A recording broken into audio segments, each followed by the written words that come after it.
प्यारे साथियों, आप सभी का स्वागत है the Amrit education YouTube channel पर। इस वीडियो में आज हम देखेंगे रेलवे ग्रुप डी के लिए बहुत ही महत्वपूर्ण प्रश्नों को देखने वाले हैं और टोटल 50 प्रश्न देखेंगे जो कि आपके एग्जाम के लिए बहुत ही महत्वपूर्ण होने वाले हैं। दोस्तों, आपको वीडियो को लास्ट तक जरूर वॉच करना है क्योंकि इसमें हर प्रश्न आपके पिछले वर्ष में जो एग्जाम में पूछे गए प्रश्न थे उनमें से लिया गया है। तो आपको वीडियो को पूरा देखना है जिससे आपके 250 प्रश्न क्लियर होंगे और 50 के साथ साथ दोस्तों आपका एक्सपीरियंस भी बहुत बढ़ने वाला है। क्योंकि दोस्तों इस यूट्यूब चैनल को आपको सब्सक्राइब करना होगा ताकि दोस्तों हम हर दिन जो वीडियो डालते हैं वो आप तक पहुंच सके। तो दोस्तों अपनी तैयारी बिल्कुल बरकरार रखिएगा क्योंकि यदि आप हर दिन 50 क्वेश्चन कंप्लीट करते हैं जीके के, यदि आप दोस्तों हमारी 50 क्लासें देख लेते हैं 50 क्लासें देख लेते हैं तो आप मल्टीप्लाई कीजिएगा 50 से तो कितना हो जाएगा 2500 क्लासें 2500 प्रश्न आपके कंप्लीट होने वाले हैं। तो दोस्तों आप वीडियो को लाइक कर दें, चैनल को सब्सक्राइब कर लें और दोस्तों चलिए तो स्टार्ट करते हैं इन प्रश्नों के लिए। तो प्रश्न पहला है, निम्नलिखित में से कौन सा बाघ अभ्यारण्य सबरीमाला में संरक्षित स्थान पर स्थित है? तो दोस्तों जो कि कौन सा, तो पेरियार यहाँ पर ऑप्शन डी करेक्ट आंसर हो जाएगा। जो बाघ अभ्यारण्य है जो कि सबरीमाला में संरक्षित स्थान में से स्थित है।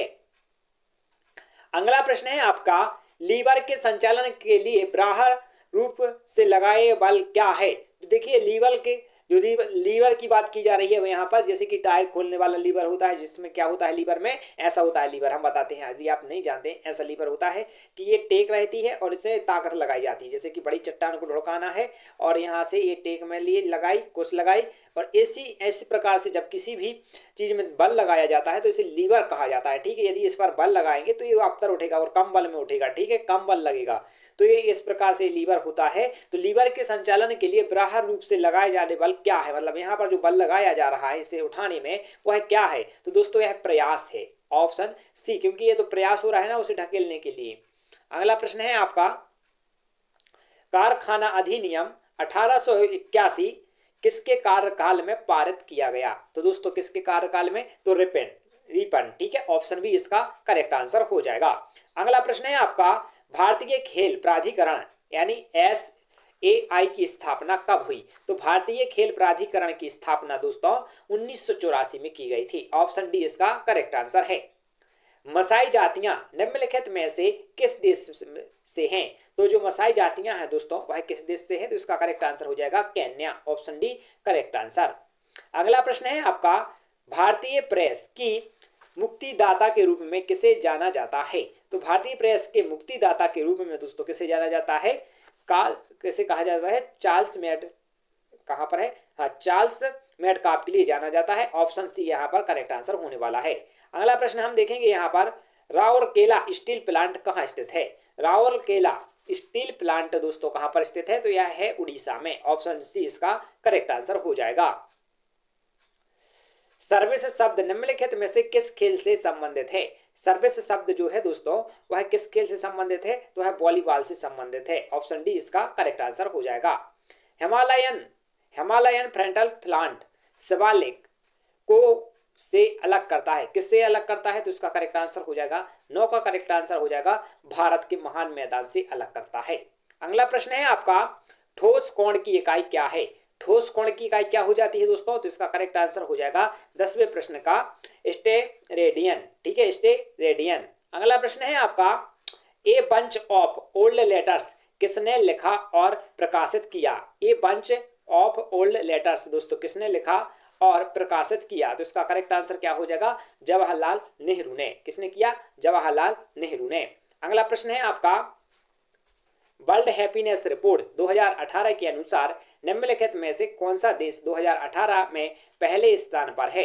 तो दोस्तों कौन सा देश पहले स्थान पर है? तो इसका करेक्ट आंसर हो जाएगा Finland. Option A correct answer. एरिन किसे कहते हैं? दोस्तों एरिन की बात की जा रही है तो एरिन किसे कहा जाता है? तो दोस्तों सुगंधित हाइड्रोजन के लिए यहाँ पर कहां पर है? Option A correct answer. सुगंधित हाइड्रोजन हाइड्रोकार्बन के लिए दोस्तों क्या कहा जाता है? एरिन कहा जाता है। भारत के संविधान में अनुसूचियों की संख्या कितनी है? दोस्तों हर प्रश्न आपकी परीक्षा के लिए बहुत ही इंपोर्टेंट होने वाला है तो आप वीडियो को लाइक और चैनल को सब्सक्राइब जरूर कर लें। तो दोस्तों अनुसूचियों की संख्या यहाँ पर क्या हो जाएगी? 12। ऑप्शन 14 का करेक्ट आंसर यहाँ पर हो जाएगा 12। अगला प्रश्न है आपका, मंगल और बृहस्पति के बीच सूर्य की परिक्रमा करने वाला गोलीय पिंड क्या है? देखिए मंगल ग्रह है ये, और ये है बृहस्पति ग्रह। इनके बीच में जो पिंड हैं छोटे छोटे खगोलीय पिंड जिन्हें कहा जाता है, जो कि टुकड़े माने जाते हैं तारों के, उनके लिए दोस्तों क्या कहा जाता है, क्या है वो? तो इसका करेक्ट आंसर क्या हो जाएगा? 15वां का वह कहलाए जाते हैं क्षुद्र ग्रह। ऑप्शन बी इसका करेक्ट आंसर हो जाएगा। भारत का संविधान भारत को रिक्त स्थान के रूप में वर्णित करता है, राज्यों का एक संघ के रूप में वर्णित कहा जाता है। जैसे कि भारत में कितने राज्य हैं और राज्यों को मिलाकर क्या बना है? एक देश बना है, ठीक है, तो राज्यों का संघ कहा जाता है।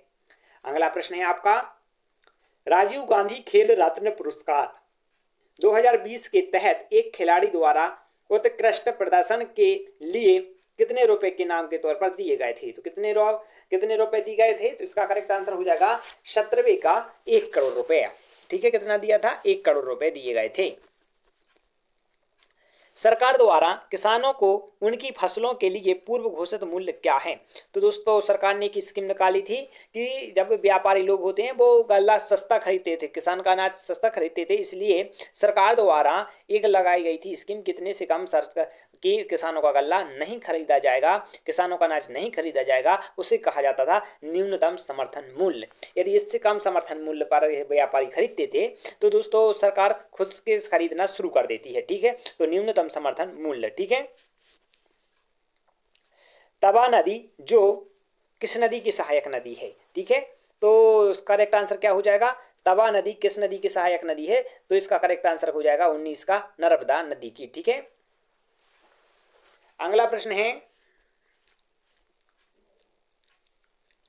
निम्नलिखित में से किस जीवाश्म का भ्रूण उत्पत्ति और मूल संरचना समान है लेकिन उनके कार्य भिन्न हैं? तो इसका करेक्ट आंसर क्या हो जाएगा? 20 का करेक्ट आंसर है समान जीवाश्म। ऑप्शन डी इसका करेक्ट आंसर हो जाएगा। अगला प्रश्न है आपका, द्वितीय आंग्ल मैसूर युद्ध किस समझौते के तहत हुआ था? तो दोस्तों इसका करेक्ट आंसर क्या हो जाएगा? 21 का करेक्ट आंसर हो जाएगा मैंगलोर समझौता। Option A correct answer. अगला प्रश्न है आपका, संसद भवन स्थानीय क्षेत्र किस विकास योजना, देखिए संसद भवन स्थानीय क्षेत्र विकास योजना किस वर्ष शुरू की गई थी? तो दोस्तों जो संसद भवन स्थानीय क्षेत्र विकास योजना है वह कब शुरू की गई थी? 1993 में। Option B correct answer. अगला प्रश्न है आपका, कोकजल मंडरू मध्य निम्नलिखित में से किस देश में स्थित है? तो जो कोकजल मंडरू मध्य है वह है दोस्तों न्यूजीलैंड में है। कहां पर है? न्यूजीलैंड। अगला प्रश्न है आपका, निम्नलिखित में से किस संविधान संशोधन अधिनियम ने मतदाता आयु 21 से घटाकर 18 वर्ष कर दिया? तो इसका करेक्ट आंसर हो जाएगा 61वां। ठीक है, 61वां संविधान संशोधन में क्या हुआ था कि पहले 21 वर्ष में वोट डाली जाती थी, फिर 18 वर्ष कर दिया गया था। ठीक है, भारत के संविधान का संरचनात्मक भाग कहां से लिया गया है? तो इसका करेक्ट आंसर क्या हो जाएगा? भारत सरकार अधिनियम 1935 से लिया गया है। ठीक है, अगला प्रश्न है आपका, द्वितीय गोलमेज सम्मेलन कब आयोजित किया गया? तो दोस्तों जब जो गोलमेज सम्मेलन है वह द्वितीय आयोजित कब किया गया था? तो इसका करेक्ट आंसर हो जाएगा 1931 में आयोजित किया गया था। ऑप्शन सी इसका करेक्ट आंसर हो जाएगा। अभी तक आपने लाइक नहीं किया तो लाइक कर लें और चैनल को सब्सक्राइब कर लें। और दोस्तों यदि आप इसकी पीडीएफ चाहते हैं तो टेलीग्राम चैनल को जरूर सब्सक्राइब कर लें, लिंक डिस्क्रिप्शन में है। और दोस्तों यदि आप मॉक टेस्ट लगाना चाहते हैं तो उसका भी लिंक आपको डिस्क्रिप्शन में मिल जाएगा। दोस्तों the Amrit education application download करना होगा और मात्र 350 रुपए में दोस्तों वहां पर आप अनलिमिटेड टेस्ट लगा सकते हैं, तो एक बार जरूर ऑफर देख लें। अगला प्रश्न है आपका, भारत के संविधान का भाग, ठीक है, भारतीय संविधान का भाग 6वां किससे संबंधित है? तो 6वां भाग किससे संबंधित है? तो इसका करेक्ट आंसर हो जाएगा राज्य सरकारों से संबंधित है। Option A correct answer. युवा मामले और खेल मंत्रालय के तहत स्वायत्त निकाय यानी एनडीटीएल, ठीक है, का पूर्ण रूप क्या है? तो दोस्तों एनडीटीएल का पूर्ण रूप क्या हो जाता है? इसका करेक्ट आंसर हो जाएगा ऑप्शन डी राष्ट्रीय डोपिंग परिवर्तन प्रयोगशाला। ऑप्शन डी इसका करेक्ट आंसर हो जाएगा। अगला प्रश्न है आपका, कलमकारी चित्रकला किस राज्य में प्रारंभ हुई? तो कलमकारी चित्रकला की बात की जाए तो यह है कहां पर? आंध्र प्रदेश में। ठीक है, ऑप्शन डी इसका करेक्ट आंसर हो जाएगा आंध्र प्रदेश में। किस संशोधन अधिनियम को भारत का लघु संविधान कहा जाता है? तो किस संविधान संशोधन के लिए भारत का लघु संविधान कहा जाता है? तो इसका करेक्ट आंसर हो जाएगा 42वें संविधान संशोधन। कब हुआ था? 1976 में हुआ था, जिसे भारत का मिनी संविधान या लघु संविधान कहा जाता है। अगला प्रश्न है आपका, मई 2018 में संन्यास की घोषणा करने वाला दक्षिण अफ्रीकी क्रिकेट खिलाड़ी कौन था? तो इसका करेक्ट आंसर क्या हो जाएगा 32 का? कौन था? ईवी डिविलियर्स था। ठीक है, ईवी डिविलियर्स। ऑप्शन डी इसका करेक्ट आंसर हो जाएगा। अगला प्रश्न है दोस्तों, अगला प्रश्न है आपका, फुटबॉल मैच की अवधि जिससे अतिरिक्त समय की गणना नहीं की जाती वह कितनी होती है? तो फुटबॉल मैच की अवधि क्या होती है? तो इसका करेक्ट आंसर हो जाएगा 33 का 90 मिनट। ठीक है, ऑप्शन डी इसका करेक्ट आंसर हो जाएगा। अगला प्रश्न है आपका, निम्नलिखित में से कौन संसद के सदन पर सरकार की नीतियों की घोषणा करता है? देखिए क्या प्रश्न है, एक बार समझने की बात है। संसद है, ठीक है, संसद के सदन पर सरकार की नीतियों की घोषणा कौन करता है? तो नीतियों की बात की जाए तो कौन नीति का कौन करेगा वाचन? राष्ट्रपति करेगा। और बजट की कि ऐसा करना है, ये बजट रखना है, तो कौन करता है? ये आपको कमेंट करके बताना है। ठीक है, अगला प्रश्न है आपका, सिख धर्म का अंतिम भौतिक गुरु मानव रूप में गुरु कौन थे? तो बताइए सिख धर्म के अंतिम गुरु कौन थे? तो गुरु गोविंद सिंह। ठीक है, ऑप्शन यहां पर कहां है? ऑप्शन डी इसका करेक्ट आंसर हो जाएगा। क्लोरोफ्लोरोकार्बन को रिक्त स्थान के रूप में जाना जाता है, किस रूप में जाना जाता है? तो इसका करेक्ट आंसर क्या हो जाएगा? ऑप्शन फेरन। ठीक है, फेरन, ऑप्शन डी इसका करेक्ट आंसर हो जाएगा। अगला प्रश्न है आपका, निम्नलिखित में से कौन से कार्यक्रम का उद्देश्य ग्रामीण क्षेत्रों और छोटे शहरों में स्वरोजगार के अवसरों का निर्माण करना है? देखिए, ग्रामीण क्षेत्र में कार्यक्रम का उद्देश्य क्या है? छोटे शहरों में स्वराज, जैसे ग्रामीण क्षेत्रों एवं छोटे शहरों में, ठीक है, रोजगार के अवसरों का निर्माण करना है। किस योजना का, किस कार्यक्रम का? तो इसका करेक्ट आंसर क्या हो जाएगा? 37 का यहां पर करेक्ट आंसर हो जाएगा REGP। ठीक है, कहां पर है? ऑप्शन ग्रामीण रोजगार सृजन कार्यक्रम का मुख्य उद्देश्य क्या है? कि ग्रामीण क्षेत्रों एवं छोटे शहरों में स्वरोजगार उत्पन्न करना। अगला प्रश्न है आपका, निम्नलिखित में से कौन सा नाटक कालिदास ने लिखा? कालिदास ने कौन सा नाटक लिखा था? तो इसका करेक्ट आंसर हो जाएगा मालविका अग्निमित्रम। ठीक है, मालविका अग्निमित्रम। ठीक है, ऑप्शन सी करेक्ट आंसर। अगला प्रश्न है आपका, निम्नलिखित में से किस देश को पहले फॉर्मोसा के नाम से जाना जाता था? तो फॉर्मोसा के नाम से किसे जाना जाता था? तो इसका करेक्ट आंसर हो जाएगा ताइवान के लिए। अगला प्रश्न है आपका, भारत का संविधान कैसा संविधान है? तो इसका करेक्ट आंसर हो जाएगा सबसे लंबा लिखित संविधान है। ऑप्शन बी इसका करेक्ट आंसर हो जाएगा। अगला प्रश्न है आपका, संविधान के भारत के संविधान के सुलेखक कौन है? किसने लिखा है संविधान? तो इसका करेक्ट आंसर क्या हो जाएगा? कौन है दोस्तों? प्रेम बिहारी नारायण रायजादा।